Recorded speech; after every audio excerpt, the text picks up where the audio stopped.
will I receive? Let's talk about this, because this does relate to our spiritual life. It does tell a lot about us as Catholic Christians.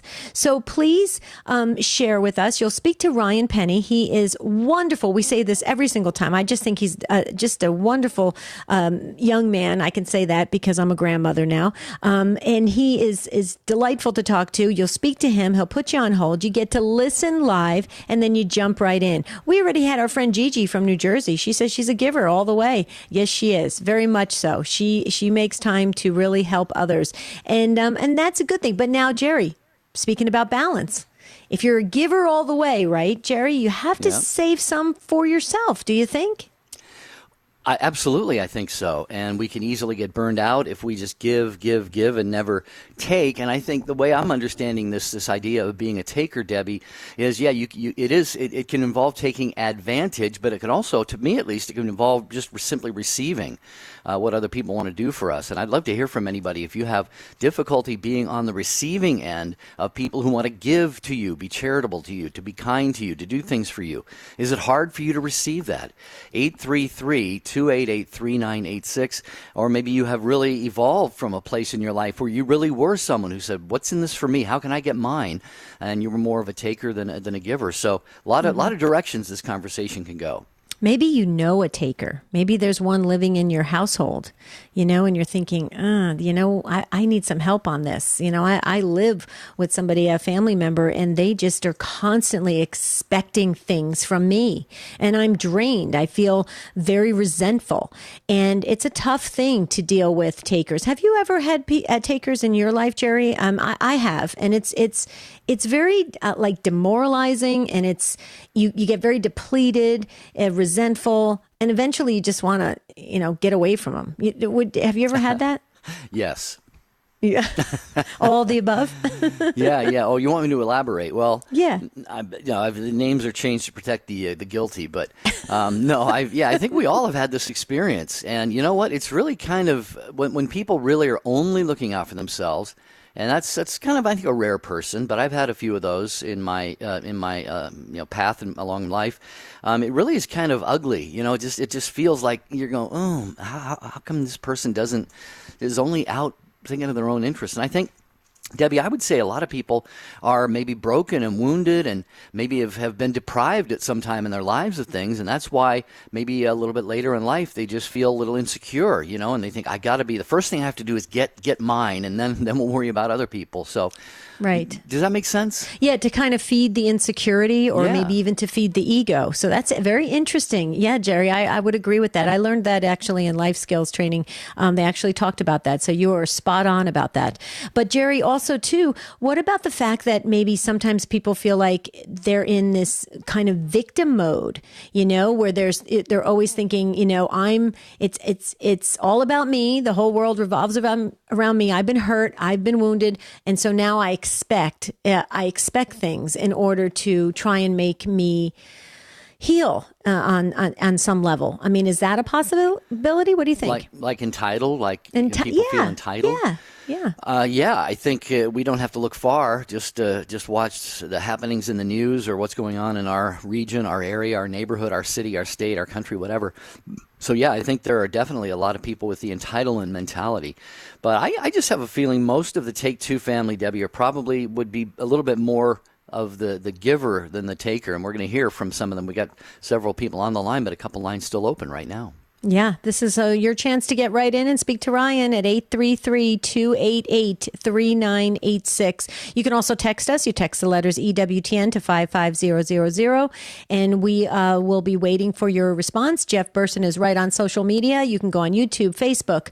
You can email us, take2@EWTN.com. So any which way you get a hold of us, some of you have our cell phones and you text us, and that's fine. Keep texting away. We want to hear from the whole entire Take Two family. So weigh in on this. Let's see if we walk away a little bit changed, a better understanding of ourselves, and growing closer to God. That's the name of the game here. Yeah, and another thing I would love to hear from anybody who feels this way about being a giver. Maybe you see yourself as a giver, but perhaps you're a frustrated giver. Let me explain what I mean by that.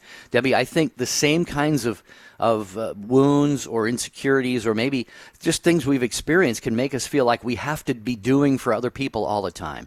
And it stems more from maybe a brokenness or a wound, and we just keep doing it and doing it. But there's something about it that just subconsciously keeps telling us, I can't give anymore. I just keep giving. So maybe there's someone who fits that category. You find yourself just being the giver, the generous one, the charitable one. Every time, you go out to dinner with friends and you just feel like, I've got to pick up the check, and right. Your friends need a ride to the you. game. Yeah, they need a ride to the game, and you're like, I'll give the ride, And afterwards you just realize, I gotta really set up some boundaries, and let other people do some of this stuff. Well, self-preservation in that sense, absolutely, because you can't just keep giving and then there's nothing left. You're depleted. You're giving from your reserves, and that's a tough place to be at, even spiritually. So let's talk about it, folks. We're talking about givers and takers in this world. Let's approach it from all the angles that we do on Take Two. And when we come back, we're going right to the phones to hear what you have to say.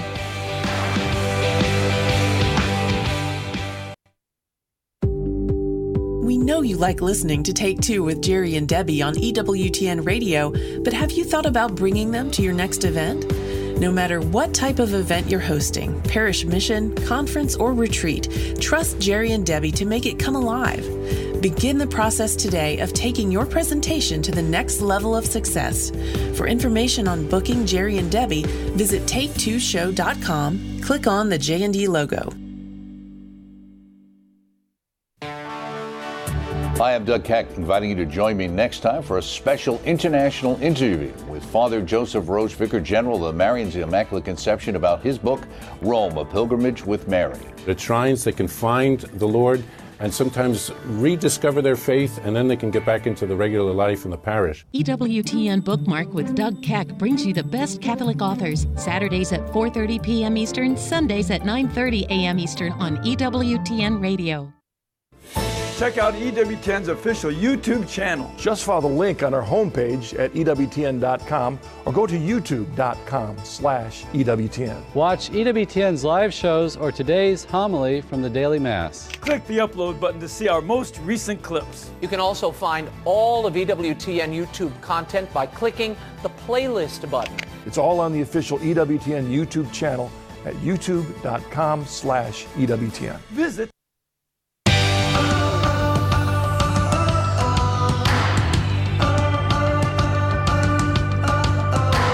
Well, a fast-moving week of Take Two with Jerry and Debbie is wrapping up today. Of course, we have the encore.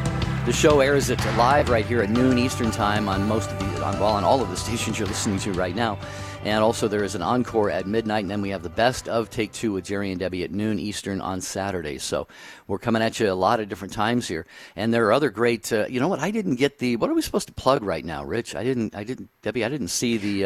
it's Scripture and Tradition with Father Mitch Pacwa, Sunday afternoon, 1 Eastern Time. I'll do it for you, because I just love that. Scripture and Tradition. Father Mitch Pacwa, 1 Eastern Time on Sunday. All right. Very good. We're going to go to your calls here. Are you more of a giver or a taker? And what do you think is, underlies which one you might be more of? Or maybe you have someone in your life who is one or the other. So let's talk about this. And really all just from an angle of really trying to find out, what's best for us, come out a little bit better at the end of the conversation at 833-288-3986. Okay, John is first up, listening on St. Gabriel Radio in Columbus. Hi, John. Welcome to Take Two. Thank you very much. So what do you think me? about this? Can you hear? Got you just fine. Go for it. Okay, all right. I'm a revert. 50 years after high school, I took a wrong turn out of high school, and I belonged to a church for since the late 80s, and got involved in being a social Catholic. That's what I term it, because we need an RCIA program for old men like me. Mm-hmm. So we had an event in the family while this was on, just about in 2017, that woke my sorry butt up, and I got lost in the sense trying to find out where to go. As it is, am now in a position where I go to Mass every day, confession every month, the rosary, fasting, and all the things that I could have, should have been doing. But the point is, I have been analyzing a lot about what brought me back, because I have to make a presentation about it tonight. And it was because I'm just a basic giver, always have been. But I never did anything for the right reasons. I couldn't, and now, getting involved in any event in which I'm giving or helping other people, which is a natural thing for me to do. It feels so much better, and the peace is so wonderful from all this. And when I heard you say what the show is going to be about, it's my nature. It isn't something I have to do. Maybe actually I'm compelled to do it. Have been ever since I was a child. Wow, that is beautiful. Well, John, couple things. I just want to say welcome home. You have a great story. Yeah, welcome home. You have a great story to tell.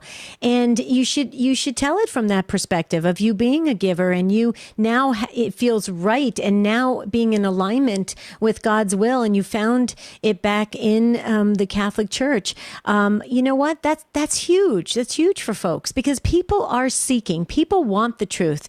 They may put walls up, John, and maybe you remember this from all the years that you were outside of the church. You put walls up, you put your defenses up, you have all your reasons, you have all of the rationale of why you did what you did, right? But then when the truth is really there in front of you, it's home, it's natural, it feels right. Am I capturing that correctly? Because you have a great story to tell. Well, interestingly enough, when I got married in 1970, my mother gave my first communion rosary to my wife for the jewelry box. And all the moves and everything we've done, that thing has been there. I use it every day. It's just kind of, I think I was invited back by Jesus. I really do. Oh, I believe it. Yeah. Well, and John, I am hearing in your voice a very grateful heart and a grateful voice, and I would love your thoughts on this. If you think that maybe to a certain extent, the fact that now you go to daily mass, you get involved in all these other things, you're giving to other people, giving back, and trying to be generous and charitable to others. You said you're that way by nature, and you have been since you were a boy. But now at this stage of your life, I just hear someone who is just so happy, so grateful to be in the position that you are, revert to the faith, and so actively involved in that right now. Would you say there's a little bit of gratitude behind that? Well, not only gratitude, it's unbelievable to me how daily masses, the rosary and that routine, has become a critically important part of my life. And it's I never thought I'd ever listen to Catholic radio, for goodness sakes. Yeah. This is just, man, thanks for coming back and being back. I say thanks every day. We have a Eucharistic Adoration Chapel that I miss on the weekends because it's not open. Oh, wow. Well, I tell you what, John, I'm sitting here thinking to myself, I wish I had the grateful fervor that you do. I try and go to daily mass and do some of these other things, but I just feel that I'm so maybe, I don't want to say indifferent, but sometimes just go through the motions, and you're teaching me something right here, Debbie. He's teaching me, to really be intentionally, consciously grateful and thankful every day for the gifts that we have in our faith. Absolutely. And John, I hear in you're just made anew. You just are like a sponge and you're soaking it all in. I think it's so beautiful. God has, so, you made a comment, I think you referenced your age, that you're, kind of up there a little bit in years. But you know what? God has so much more planned for you. It's so incredible what he's going to unfold in the next chapters of your life. I think it's pretty fabulous. And thank you for embracing Catholic radio. We're fun because we're proud in a good way to be Catholic, and it's a good thing to journey together. So if you ever want to drop us an email and just let us know how you're doing, please do at take2@EWTN.com. Okay? It's an incredible growth. You go to church, go to mass, I can't imagine how that has taken hold of me. So yes, thank you and thank the Lord. And the Holy Spirit's got to be the one on my lap when I have to speak tonight because I'm nervous as a cat in the tennis racket actor. Well, you go with our prayers, John. You got a lot of prayers from the entire Take Two family, and I know that's going to go swimmingly well for you. So thank you, John. Well, you know what, John? Just pray ask your guardian angel to help you with the talk. Your guardian angel will help you. Trust me. They definitely will. I'm living proof of it. So just remember your guardian angel's right beside you, sharing that talk with you. Okay, that's a great first call for this conversation, wouldn't you say, Jerry? It is. It's a great way to set the tone. And it's just his closing words reminded me of something that I think I said, was it maybe on yesterday's show, talking about adoration. And you cannot, it is not possible in any sense of the word to go before the Lord in adoration and to leave there unchanged. And John was saying, every day receiving the Eucharist, Debbie, we have such an incredible gift, the body, blood, soul, and divinity of Jesus. And we can go every day of our lives. And you talk about transforming us. That's one of the best ways that we have to do that. Absolutely. Amen to that. Thank you again, John from Columbus, Ohio, listening on the great St. Gabriel Radio. And John was a first-time caller. We got to give him that virtual bell. Okay, Sharon is up next in Tulsa, Oklahoma, listening on Alexa. Hi, Sharon. Thanks for waiting and welcome. Thank you. I'm glad. Thank you for taking my call. I just wanted to say that I've always been a giver from just almost 110%. And several years ago, I encountered some rather severe health issues, and I had to learn to be a receiver. And it was hard. It was very, very hard. But I came to the realization that sometimes being a receiver is a blessing to the person that's the giver. Because I finally said, you know how you feel when you're able to give. Pay that forward. Mm-hmm. And even though things are better, I still have to accept help from time to time, and sometimes I have to remind myself. But I know that I'm blessing both of us. Right. Right. And there's a real art to that, Sharon. And Jerry talks a lot about that, about being a good receiver. And it is true. Everybody's trying to, for those of us who are journeying in the Christian faith, we're trying to be Christ in the world. Okay. And we're trying to do that. And the way to do that is to demonstrate, to show generous, loving actions, and times well spent with others. And if we don't allow people to do that, we are stopping their ability to minister, and it's part of their baptismal call. And so it is a give and take, and we have to be. I think this is my personal opinion, Sharon. You tell me if I'm off on this. I think we need to be generous givers because we can never outdo the generosity of God. We need to be generous givers, but we also need to be very gracious receivers. What do you think, Sharon? Absolutely. And even those times when somebody offers to help, and I've already got the stuff in the car, just about, I'll tell them, thank you so much. I really appreciate your offer of help. Yeah. Well, they know that it's appreciated.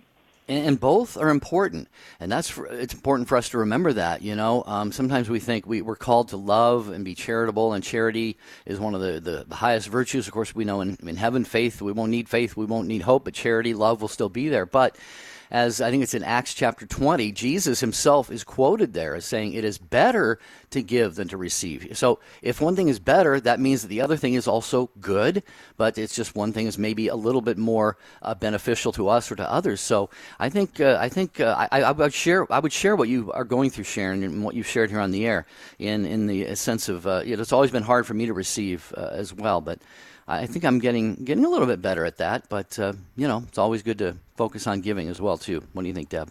Yeah, I totally agree with that. Sharon, thank you so much for weighing in on this. And I think it helps all of us. And these are why we have these discussions, so that we can walk away, just kind of, looking at ourselves, but then going out there and being different right away. And that's why we choose these topics like right before the weekend, so we can go into the weekend practicing, being better Christians. And I just thank you, Sharon, so much for gracing this conversation today. God bless you and have a beautiful weekend.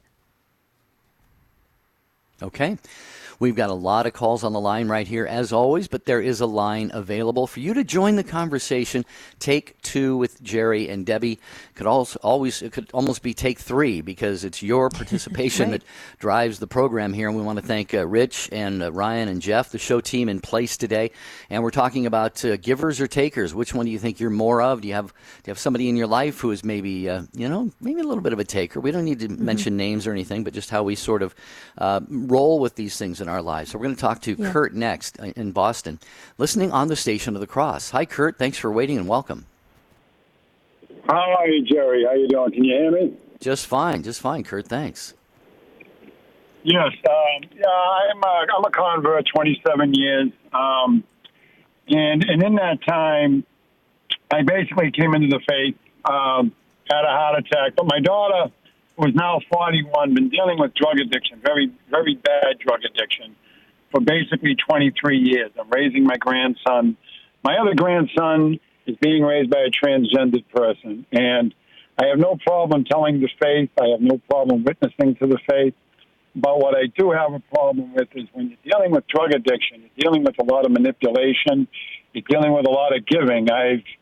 I've gone through money, I've gone through cars, clothes, soup kitchens, bought food, you name it, I've done it.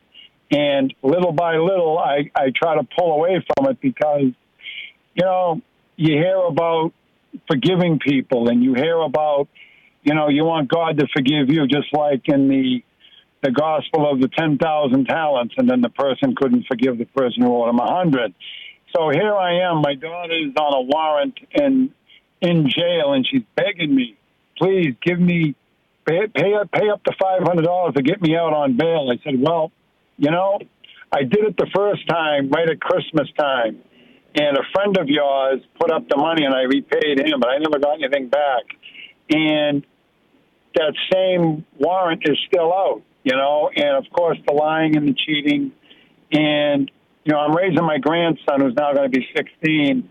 My daughter's been living out in the street, through shelters, through the whole gamut. And you try to pull the truth out of all this. In my faith, I say my rosary daily. I go to confession weekly.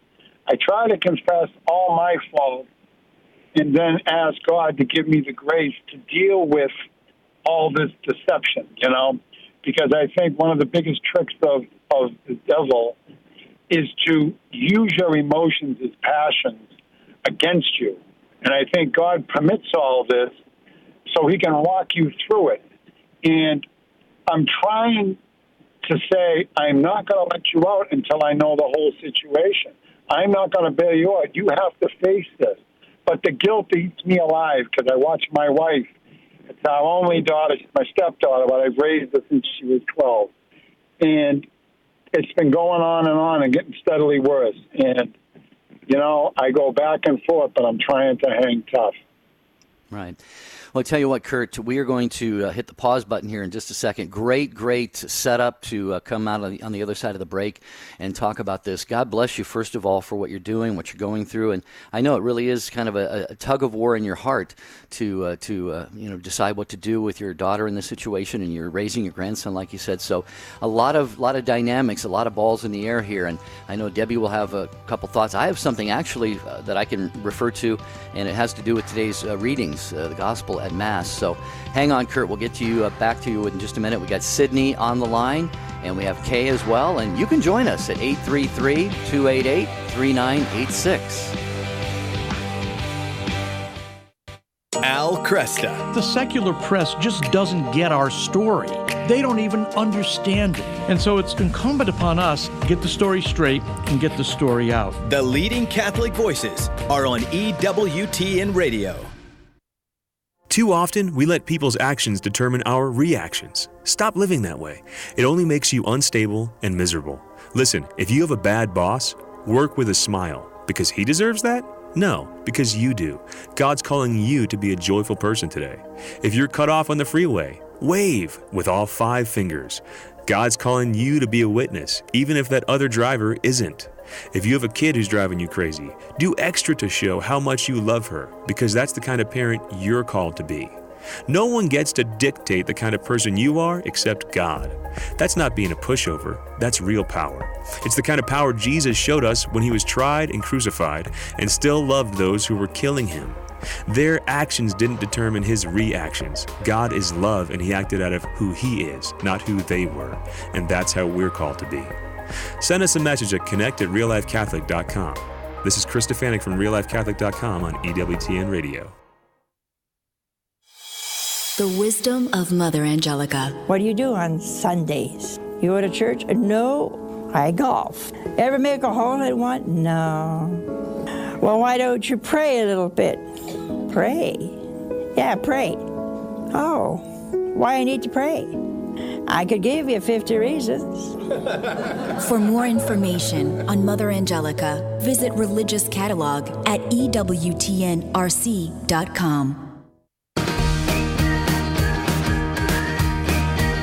I'm Gloria Purvis. Now I'm Deacon Harold. The Morning Glory team asks, danger in Catholic schools. When should parents know? Monday morning, 7 Eastern. Now back to Take Two with Jerry and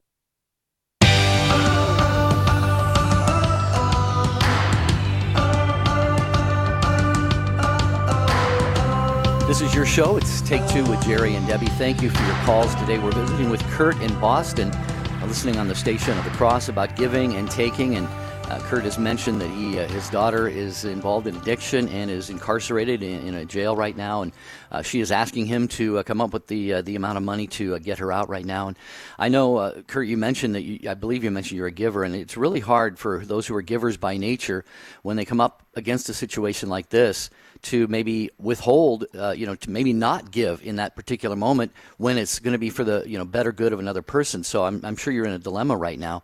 I just mentioned the scripture, the gospel passage for today, because Jesus says, "Whoever wishes to come after me must deny himself." We all know the passage, take up his cross. And then he says, "For whoever wishes to save his life will lose it, but whoever loses his life for my sake will find it." And our pastor commented on that, and he talked about when you're trying to find your life, it could be addictive behaviors. It could be seeking your own comfort, your own pleasures, your own safety, and not really being concerned about other people. So it was really kind of a timely homily. And those who are addiction, of course, Debbie, we know this.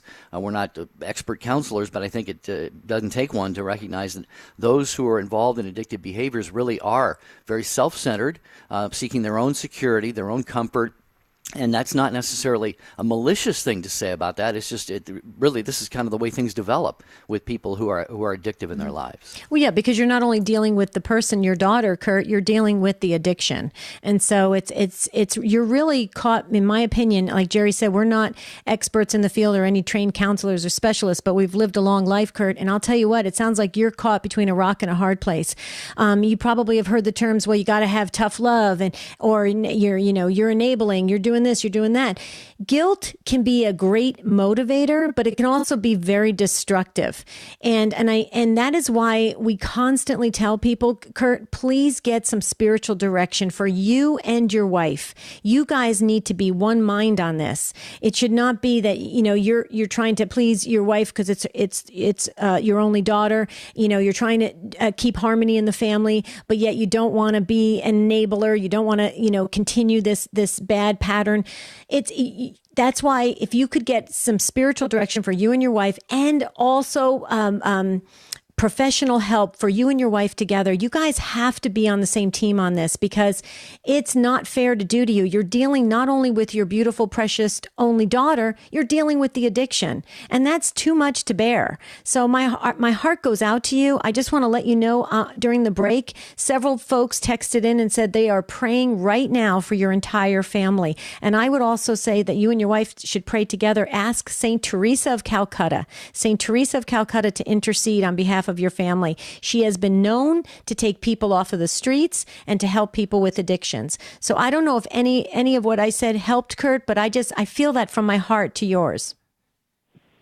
Hello, are you there? Yes. Hello? We are here. Yes. Okay, look, I've done exactly everything you said. Me and my wife are on the same page. I've gone to plenty of priests. I've done this for 20 years. And believe me, I've gotten my daughter to confession many times, to Mass, to all these things. I've even got another addict. I deal with this constantly, and I always stick up for the faith. I go to a men's group twice a month. So I do have it. But like I say, I believe addiction is a form of obsession or even possession because it takes over the person's will. I can go on and on about this. And all I'm asking right now is, and I'm glad you're praying for me, believe me, but when the guilt starts with her, I overtalk it because you could hear her emotions. They shut off and on like a faucet. 1 minute she's crying, the next minute everything's fine, the next minute the manipulation starts. So I guess what I'm asking is, through all of this, I don't want to seem, because I've even told her, I said, I will play sponge ball with you, wiffle ball, softball, hardball, and now I'm playing with a rock. If you don't want to listen to me, then you are going to deal with the circumstances as they fall. So, and I prayed, I have a relic of St. Padre Pio, St. Pope Pius X. Good. And I'm with you on this, and I appreciate it. I'm just glad you gave me some insight. And again, I'm strong in the Catholic faith. To me, there's no other visible institution on the face of this planet that is designed to save your soul. And this is what I tell her. What I'm dealing with, I swear, God says I am who I am, and the devil says I am who I am not. And I believe this is part of addiction. And I don't know what you think of that. Well, I'll tell you what, just real quickly, I know Debbie has something else, Kurt, but I cannot help. This thought just really came strongly to me, and you probably know this already too. It's not anything, earth-shattering revelation, but what you're doing, you're practicing of your faith, you're going to Mass, you're praying the Rosary, you're going to the men's group, your daughter is watching all of this.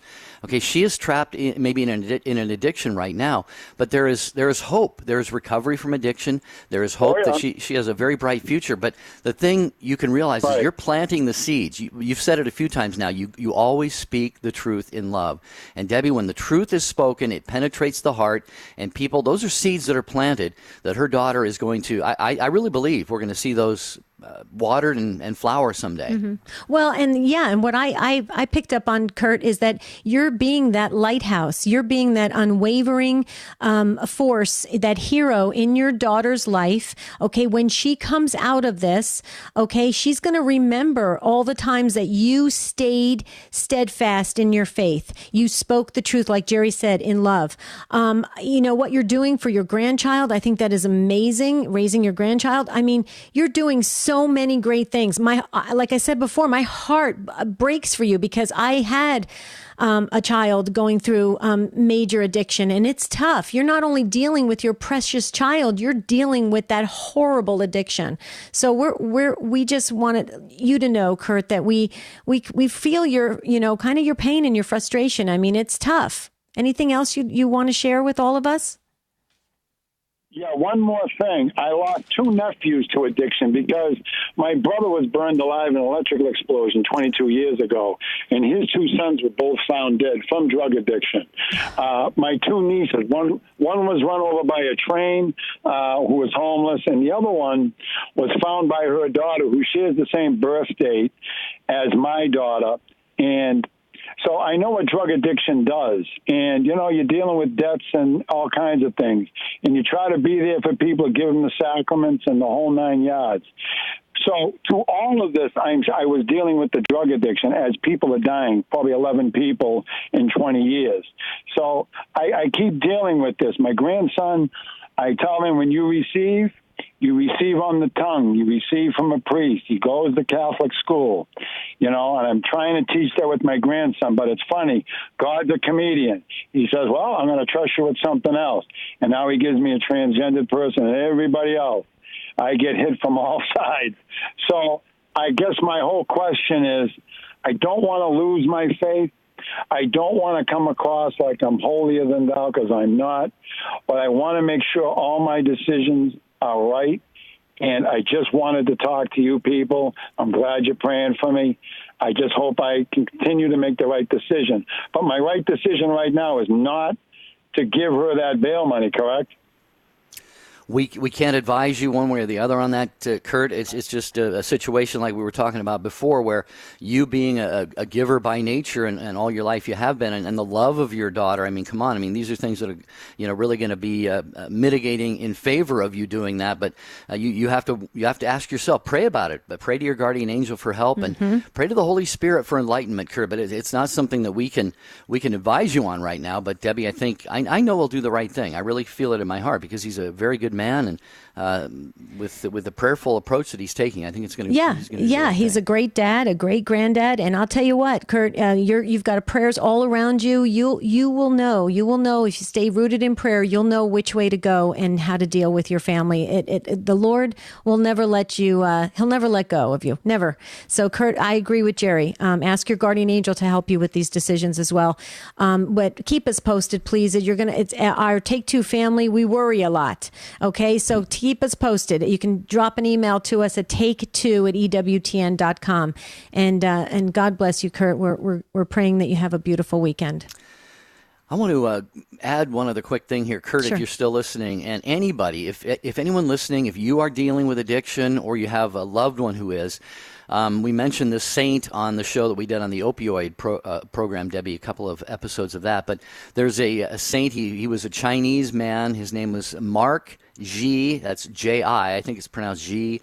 And Chun Jiang. I'm just going to probably make a mess of his last name. But if you just remember him as Saint Mark, the opioid addict. And he was for 30 years, he could not kick his addiction to opiates. But he still went to daily mass, and he did not receive communion because he was involved in the drug addiction. But then later during the Boxer Rebellion, he and so many other people were rounded up and put to death, and his entire family.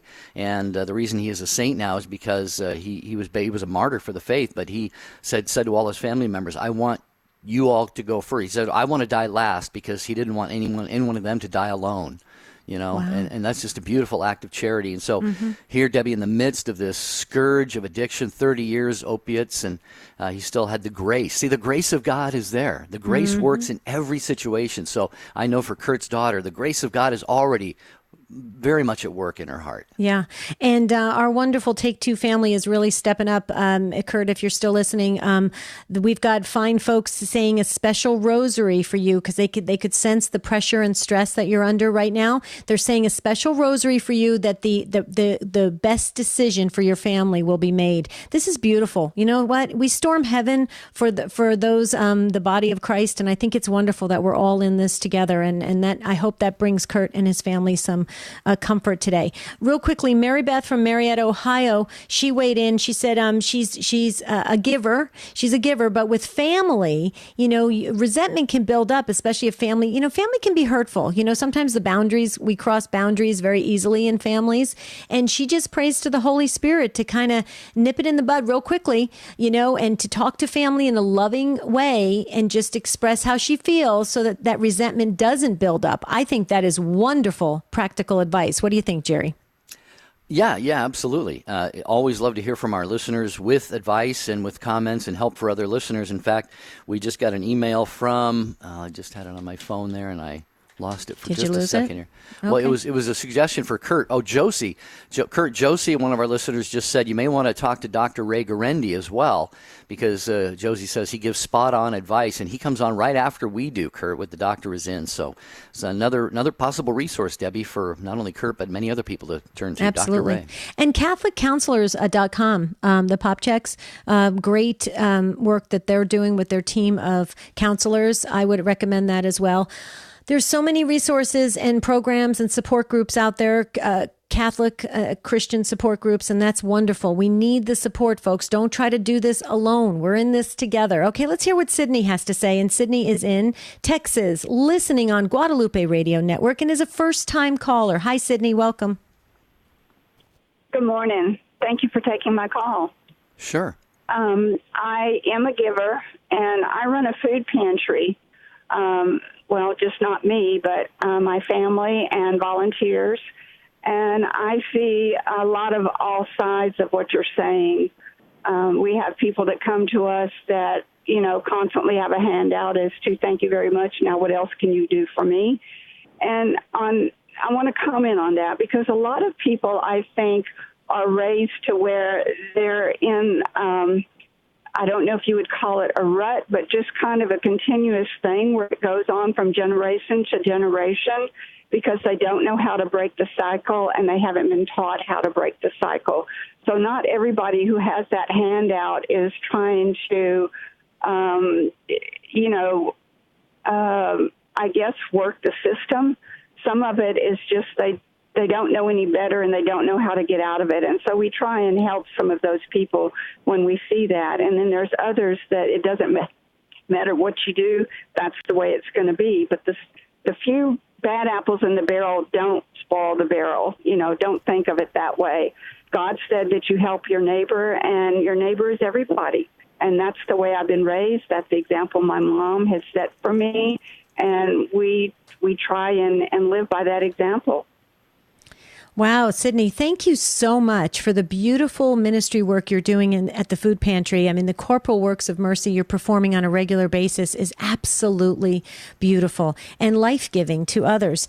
And you're right, you're going to encounter all sorts of people and their come from and the way they were raised and where they're at in life.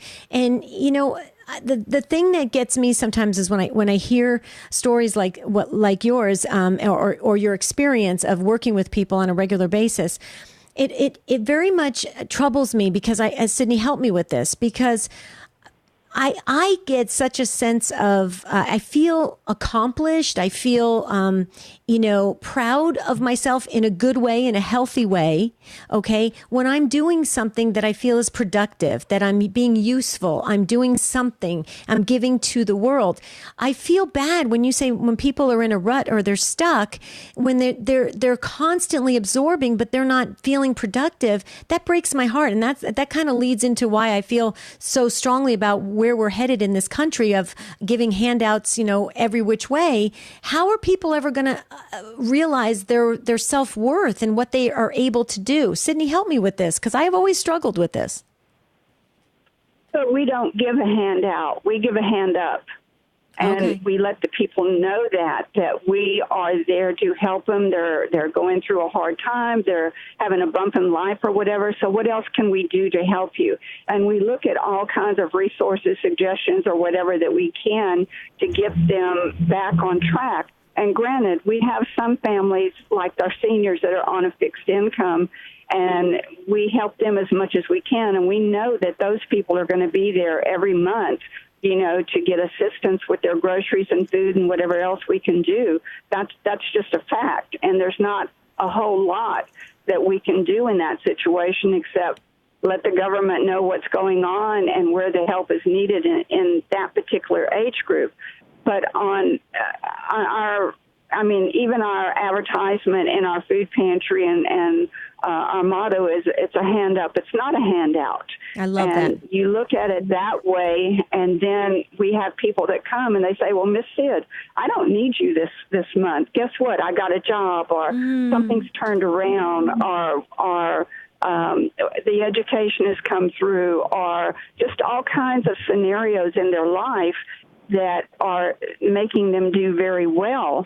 But yet they know that if they get that bump in the road, or even though they seem to be doing well right now, stay with us another month or so we can really get you over that hump and make sure things are going smooth for you. That's the way we look at it. It's not a handout. It's a hand up to let's go to the next level and keep you going. Beautiful. I love that. That helped me tremendously. Thank you, Sydney. What do you think, Jerry? No, I think it's a beautiful approach. And again, I'll go to Scripture. I think it's Mark 14 and Matthew 26, where Jesus himself even says, he says, the poor you will always have with you, but me you will not always have with you. So we know from Jesus' time and from all the human history until probably the end of the world, when Jesus comes back, there are going to be needs like this. And I think, what I try and do is when you see someone, say, on the street corner or outside a store or something, I don't hesitate to give them something sometimes I don't, but what I try and do is I just try and bring God into that. And Debbie, I just try and say, I'm giving this to you. I'm giving this to Jesus by giving this to you. And I ask them, are you a prayerful person? Do you believe? And so many times they do. And then I just simply say, I say, pray for me. Please pray for me. And I try to make it a holy encounter, so to raise their mind, not just from the temporal need that they have, but also to more of the spiritual needs, which are probably more important. So right. Well, and I just love the way Sydney explained it. To give that hand up, to get them on the road when they hit those bumps. Give them that help they need, but let them keep going, because that in their productivity, they're going to feel a sense of accomplishment, a sense of purpose. I love that. That is a beautiful concept. Sydney, thank you again, and thank you for the great work you're doing. I have always said that every family should serve at a food pantry at least once a year. I've always said this in religious education. It's so powerful, and it really transforms the family and puts in the hearts of everybody, all the members of the family, this sense of gratitude for what they have on their table and in their refrigerator. So, Sydney, thank you so much again. Wow, great work. Thanks, Sydney. We're going to get to Kay, probably our last caller today, but I just want to mention, for anybody, if you'd like to stay on top of the happenings at EWTN, radio, television, the religious catalog, you can sign up for Wings. You can get your Wings by going to EWTN.com. It's their newsletter from EWTN. It's called Wings. And again, you can learn about all the books and CDs and religious art and things in the religious catalog, and stay abreast of your favorite program, like Take Two with Jerry and Debbie. So cool. Can I just share something else real quickly? We're going into the weekend, so it'll be a great time for us to compile who we have on the list for submitting their stories for our first book, Take Two Real Life Series. The first book is real life stories, 12 of them, all the twists and turns, the good, the bad, and the ugly, all of it from a parent's perspective, a grandparent's, a loved one. And the title of it is When Your Loved One Has Walked Away from the Faith. So we want it from your perspective, okay? We're going to do reversion stories later down the road, but we want it from your perspective. If you want to share your story, doesn't even have to have a happy ending yet, because everything's unfolding, right? We want to hear your story, but don't email us. Just tell us how we can contact you, and we'd love to speak to you by phone. So just email us your contact information at take2@EWTN.com and let us know you're interested. And also, Jerry, real quickly, August 22nd, we have our second webinar, and Luke Maxwell, it has been confirmed, Luke Maxwell will be our guest. YouCan'tBeErased.com is the website, and he tried to take his own life when he was 16 years old, and he's going to help other folks about depression in teens. It's very interesting. Okay, Kay, in Kenosha, Wisconsin, did I say that right? Sirius XM 130, first-time caller. Hi, Kay. Hi. Hi, Kay. Thanks for taking my call. I am definitely a giver. I mean, I would just give the shirt off my back.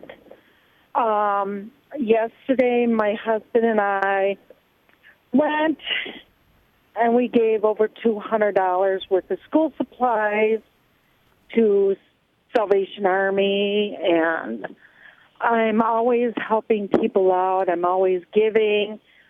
My mom was terminal with cancer. Out of 6 kids, it was me and my sister, and her last days, I wanted to be good, and I, gave her whatever she wanted, food-wise, or whatever, or flowers or whatever, and to make her day special.